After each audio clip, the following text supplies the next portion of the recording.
The strange thing happening in grocery stores right now is that most of them look completely normal. Prices have calmed down in places that were screaming inflation a year ago. Some shortages that made headlines have quietly resolved. And underneath that calm surface, several supply chains are moving in completely different directions at the same time. Some foods on this list are actually safer than they were 12 months ago. Others look fine today, but are already losing the safety margin that made them look fine in the first place. Both of those things are true at once, which is exactly why a grocery video that picks one direction and sticks to it for 20 minutes usually gets it wrong. Here's the thing to watch for as we go. The real problems on this list almost never start with an empty shelf. They start months earlier, when a farmer plants less, when a rebuild takes longer than expected, when a reserve quietly thins out and nobody outside the industry notices yet. By the time it reaches the register, the decision that caused it was already made a season ago. 12 foods ranked least urgent to most urgent, built entirely from USDA reports, BLS pricing, beekeeping surveys, and trade filings. The last one has a problem that won't fully resolve before 2028. Let's start with the ones that look worse than they actually are. Number 12, strawberries, especially out of season. Here's one you can mostly relax about, and I want to clear it off the table early. If you'd stood in front of the strawberry display last January, it would have looked like the start of a real problem. USDA's own Fruit and Tree Nuts Outlook shows grower prices at $2.96 a pound that month, up 32% from $2.25 a year earlier. A Florida freeze and heavy California rain landed in the same narrow winter window, and both regions took a hit at once. Most people see a price jump like that and assume it's the beginning of a trend. That's the misread. As California's spring volume ramped up, the price came right back down. No lag, no multi-year rebuild required. Just two growing regions having a rough couple of months at the same time. Strawberries don't have a supply problem. They have a timing problem, and timing problems fix themselves by spring. Number 11, canned tuna. I want to slow down on this one because a lot of coverage is overstating it, and I'd rather undersell a risk than manufacture one. Walk down the canned aisle and nothing looks different. The clean number backs that up. Fish and seafood prices rose 1.2% in a single month, with 4% projected for the full year. Unremarkable. On its face, here's what people miss. Roughly 55 to 60% of U.S. canned tuna moves through Southeast Asia, Thailand, the Philippines, Vietnam, a corridor currently sitting under active tariff rate quota pressure, with proposals on Vietnam running into the mid-40% range. That's a real documented exposure sitting one layer beneath the shelf price you're looking at today. So what happens next depends entirely on how that tariff exposure gets resolved, and it hasn't been yet. I'm not going to tell you the price has already moved when the data says it hasn't. Number 10, frozen vegetables, especially broccoli. The freezer case looks completely normal right now. That's exactly why this one's easy to miss.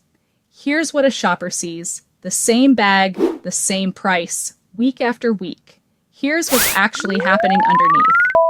USDA has fresh vegetables up 3.1% in a month, 7.8% projected for the year, one of the fastest moving categories in the entire outlook. Frozen draws from the same fields as fresh, so it eventually feels the same pressure, just later. Why does it lag? Every stage between the field and your freezer runs on electricity. Flash freezing at the plant, refrigerated trucking, the freezer case itself running around the clock. When energy costs move, that cost takes 3 to 6 months to travel through the cold chain before it lands on the bag. Picture a conveyor belt that started moving 3 months ago. What you're paying today was decided back then. What you'll pay in the fall is already loaded onto that belt right now, just not visible yet. 3 items in, and none of them turned out to be the disaster the headline implied. That's about to change because the next 3 look calm on the surface and are actually tighter underneath than they appear. Number 9, Rice, especially jasmine and long grain. Two completely different stories are sitting inside the same bag, and most coverage only tells you one of them. Globally, rice is abundant. India lifted its export restrictions, Asian harvest came in strong, prices are down 35% from the 2023 peak, and U.S. ending stocks are at their highest level since 1985/86. If that's all you read, rice looks like the safest thing on this entire list. Here's what a shopper doesn't see. American long grain rice acreage is shrinking. Arkansas, the country's largest rice-growing state, is cutting acreage to 900,000 acres, the lowest since 1987. Not weather, economics. Prices have been too low and input costs too high to make planting it worthwhile. USDA's own forecast has 2026/27 U.S. long grain production down 20% year over year, the lowest total since 2011/12. Why does this surprise people? Because rice is in global surplus and American rice farmers are planting less of it sound like they contradict each other. They don't. A farmer doesn't care what the world price is if his own costs make it unprofitable to grow. Number 8, chicken, especially wings. Real good news first, and I want to give it full credit before complicating it. Broiler production is climbing to 49.15 billion pounds for 2026, and prices are actually forecast slightly lower. If you eat chicken breast or thighs regularly, this is one of the calmest markets on the whole list. But a shopper reaching for wings specifically is looking at a different animal, structurally speaking. Wings are a small physical portion of each bird carrying a wildly disproportionate share of demand. Nobody plans a Sunday spread around chicken breast. That mismatch means wing pricing can swing hard around any high-demand stretch, completely independent of what the rest of the bird is doing. So should you stock up on chicken? Mostly no. The broader market doesn't need it. Wings specifically are the one part of this bird that plays by its own rules, and the next item shows exactly why the headline number and the specific cut you actually buy can tell two different stories. Number 7, pure honey. This is the one that fooled me a little during the research because the top line number looks like relief. Picture 2 bad years back to back, then a third year that's merely bad instead of catastrophic. That's honey right now.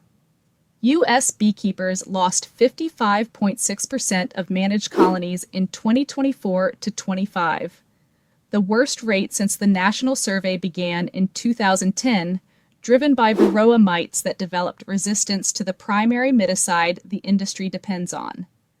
This year, 39.9%, genuinely better. Here's what most people miss reading that improvement as good news. The president of the American Honey Producers Association put it plainly.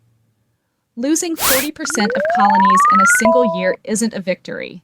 It's the same crisis moving in slow motion. Managed colony counts have looked stable for years, but only because beekeepers keep replacing what dies through aggressive splitting and rebuilding, like running on a treadmill just to stay in place. What happens if that pace can't be sustained? The replacement cost has a ceiling, and the last 2 years push closer to it than the industry has seen in over a decade. Beekeepers aren't expanding. They're replacing losses as fast as they can, hoping the treadmill doesn't speed up again. Notice something. That's 2 items in a row, honey and rice, where the surface number looked encouraging and the thing actually driving it didn't get fixed at all. Keep that pattern in mind because it's about to show up 3 more times before we're done. Number 6, extra virgin olive oil. Picture a warehouse that looks completely full from the loading dock, but walk to the back and 3/4 of it is already empty. That's close to what's happening in Spain right now. Here's the surface story.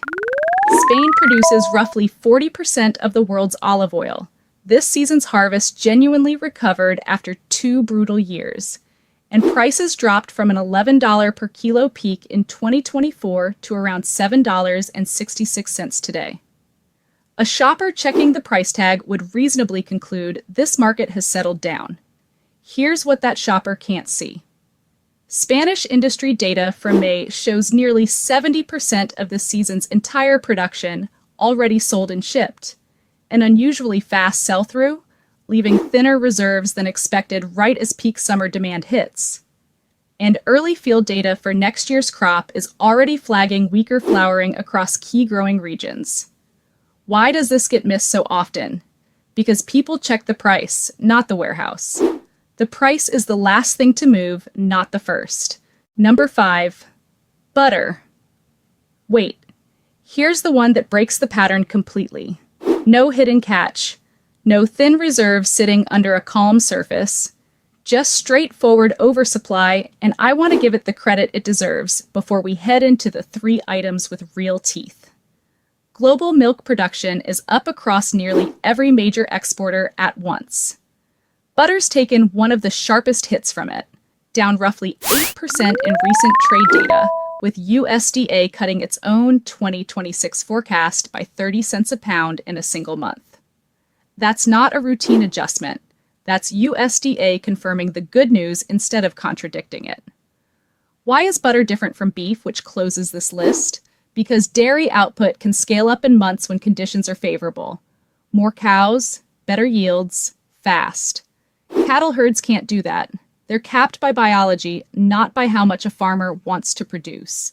That single distinction is the reason this list has both a genuine bargain and a genuine multi-year emergency sitting on it at the same time. Number 4, Arabica coffee.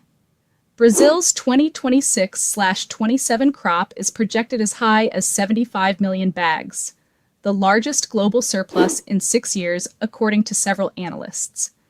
And prices have fallen for 5 straight weeks to an 18-month low. On the surface, this is the cleanest relief story on the entire list. A shopper watching prices ease naturally assumes the coffee problem from last year is over. Here's why that's not quite right. Shipping costs tied to the Strait of Hormuz closure are adding real expense to importers and roasters, regardless of what the beans cost at origin. That's a completely separate line item from the harvest itself. And NOAA is currently putting real odds on El Niño conditions forming later this year, the same pattern that's previously delayed the rains Brazilian coffee trees need to flower, which decides next year's crop, not this one. This year's coffee harvest is already decided. Next year's isn't, and the weather pattern that determines it is still forming right now, somewhere over the Pacific, completely out of anyone's control. Number 3, cocoa powder and dark chocolate. Cocoa hit an all-time high above $12,900 a metric ton in December 2024. It's down more than 70% since one of the sharpest commodity corrections in recent memory, driven by genuinely improved rainfall across Côte d'Ivoire and Ghana, which together grow over 60% of the world's cocoa. Here's what most people don't realize about that correction. A real share of the price drop came from manufacturers using less cocoa, not just more cocoa becoming available. European grinding fell over 7% year over year. Asian grinding collapsed 16%. That's demand pulling back, not only supply recovering. And underneath the current calm, early surveys for the next West African harvest are already flagging weak pod formation, with the same El Niño risks sitting on the calendar as coffee's. What happens to your actual chocolate bar? It doesn't move back down just because the commodity did. Bars that jumped from $2 to $4 or $5 over the past 2 years aren't reversing. That increase is the new baseline, packaging size and all, regardless of which way cocoa futures go from here. Different foods. Same pattern showing up for the 3rd time. Coffee surplus and cocoa's correction both look like closed chapters, and both are sitting on an open weather risk for the harvest that hasn't happened yet. That pattern is about to matter even more for the next item. Number 2, eggs. Think of egg prices like a smoke detector mounted on the ceiling. Quiet for months at a time, then one outbreak and it goes off fast. Here's the quiet part first, because it's genuinely good news. Retail egg prices are down 35.2% year over year as of May. A real collapse from the record $6.23 peak down to about $2.19. USDA is projecting continued production growth, and fewer new bird flu detections showed up in the first quarter of this year than during the same stretch last year. On paper, eggs are the single best story on this entire list. Here's what a shopper checking that price tag doesn't see. New HPAI detections hit 12 states in June, and USDA's own research on this outbreak shows retail prices typically move within 6 to 8 weeks of a depopulation event. A documented lag, not a guess. This exact swing already happened once this year in Pennsylvania. Months of relief, reversed by a single outbreak, then recovered again once it was contained. Twice in 1 year, this system has shown it can flip that fast. Why does this keep surprising people? Because a 35% price drop feels like a closed story, and it isn't. It's a smoke detector that happens to be quiet right now, sitting in a house where a fire has already started twice this year. Number 1, ground beef. Picture a timeline stretching from 1951 to today. The U.S. cattle herd right now, at 86.2 million head, is smaller than it's been at any point across that entire 75-year span since the year before Eisenhower took office. Here's what a shopper actually experiences. The same package of ground beef costing a little more every single time they come back. Nothing dramatic on any one trip, just a number that keeps climbing. Underneath that, beef and veal prices are up 12.9% year over year. Wholesale beef is at all-time highs for this point in the season, and USDA's own forecast points to another 7 to 9% increase before the year closes. This is year 8 of contraction in the current cattle cycle, not a one-season dip. Why does this surprise people more than any other item on this list? Because grocery supply doesn't work like a warehouse. You can't just order more cattle the way a store reorders cereal. Rebuilding a herd is closer to planting an orchard than restocking a shelf. You don't see the result for years. A calf conceived today needs 9 months of gestation, then 18 to 24 months of growth before it reaches a store. Any decision made right now to rebuild doesn't land until 2028 at the earliest. There's a second layer most coverage skips entirely. The U.S. closed its border to Mexican cattle imports in May 2025 after a screwworm detection near the border, cutting off a supply line that had accounted for roughly 62% of U.S. cattle imports. So what happens next isn't really a question of whether beef gets more expensive tomorrow. It's whether supply can catch up with demand before 2028. And right now, every input into that question points the same direction. 12 foods, and if there's one thing that ties them together, it isn't that things are getting worse. It's that they're getting uneven. Strawberries and frozen vegetables are timing problems that resolve themselves within a season. Rice and honey look calm on the surface while something underneath keeps quietly tightening. Olive oil, coffee, and cocoa are relief stories, each sitting on a documented risk for the harvest still to come. And beef is the one spot on this entire list with genuinely no fast way out. The biggest lesson isn't that grocery shortages are spreading, it's that one aisle can be recovering while the one right next to it is quietly running out of room, and the price tag alone won't tell you which is which. The people who come out ahead aren't the ones who panic first. They're the ones who can tell the difference between a food that's temporarily expensive and one that's actually running out of runway. Which of these 12 hit closest to home for you? Drop it in the comments. I read everyone.